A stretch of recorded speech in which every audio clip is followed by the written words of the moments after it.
1 Corinthians chapter 7. Now regarding the questions you asked in your letter, yes, it is good to abstain from sexual relations. But because there is so much sexual immorality, each man should have his own wife, and each woman should have her own husband. The husband should fulfill his wife's sexual needs, and the wife should fulfill her husband's needs. The wife gives authority over her body to her husband, and the husband gives authority over his body to his wife. Do not deprive each other of sexual relations unless you both agree to refrain from sexual intimacy for a limited time so you can give yourselves more completely to prayer. Afterward, you should come together again so that Satan won't be able to tempt you because of your lack of self-control. I say this as a concession, not a command. But I wish everyone were single, just as I am. Yet each person has a special gift from God, of one kind or another. So I say to those who aren't married and to the widows, it's better to stay unmarried, just as I am.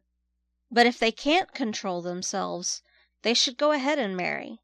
It's better to marry than to burn with lust. But for those who are married, I have a command that comes not from me, but from the Lord. A wife must not leave her husband, but if she does leave him, let her remain single or else be reconciled to him. And the husband must not leave his wife. Now I will speak to the rest of you, though I do not have a direct command from the Lord. If a Christian man has a wife who is not a believer, and she is willing to continue living with him, he must not leave her.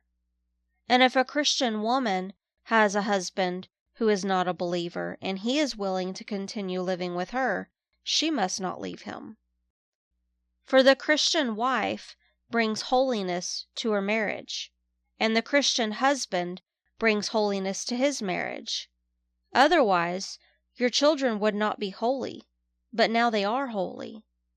But if the husband or wife who isn't a believer insists on leaving, let them go. In such cases, the Christian husband or wife is no longer bound to the other, for God has called you to live in peace. Don't you wives realize that your husbands might be saved because of you? And don't you husbands realize that your wives might be saved because of you? Each of you should continue to live in whatever situation the Lord has placed you in, and remain as you were when God first called you. This is my rule for all the churches. For instance, a man who was circumcised before he became a believer should not try to reverse it. And the man who was uncircumcised when he became a believer should not be circumcised now. For it makes no difference whether or not a man has been circumcised. The important thing is to keep God's commandments. Yes, each of you should remain as you were when God called you. Are you a slave? Don't let that worry you. But if you get a chance to be free, take it.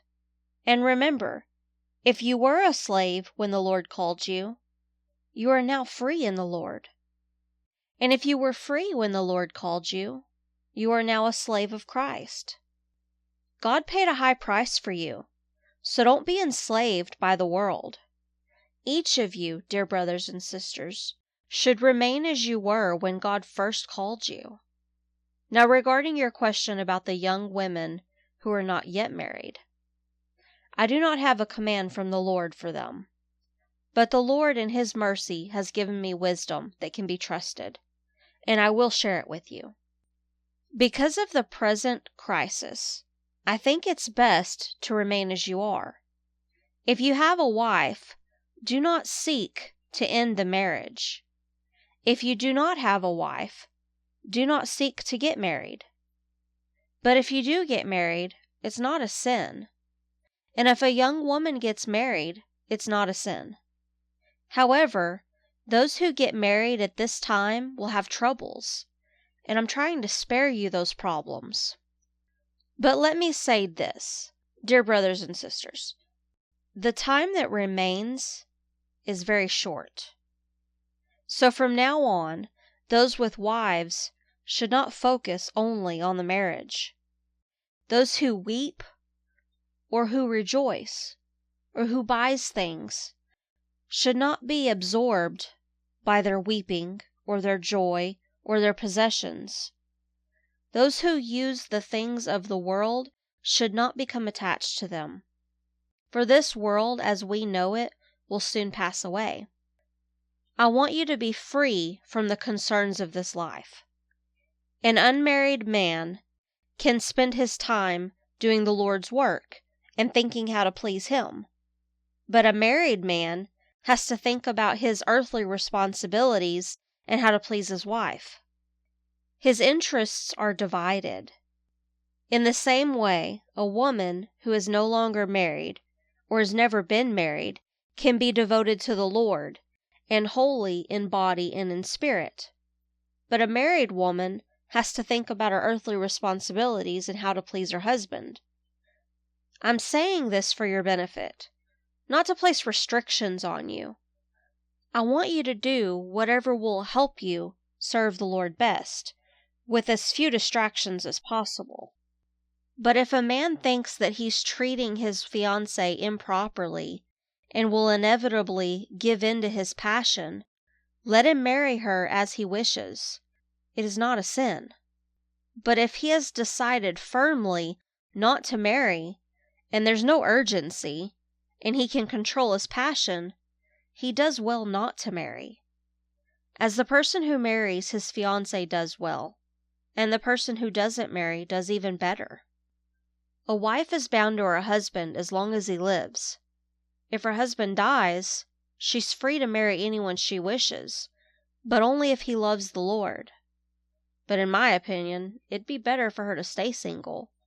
And I think I'm giving you counsel from God's Spirit when I say this.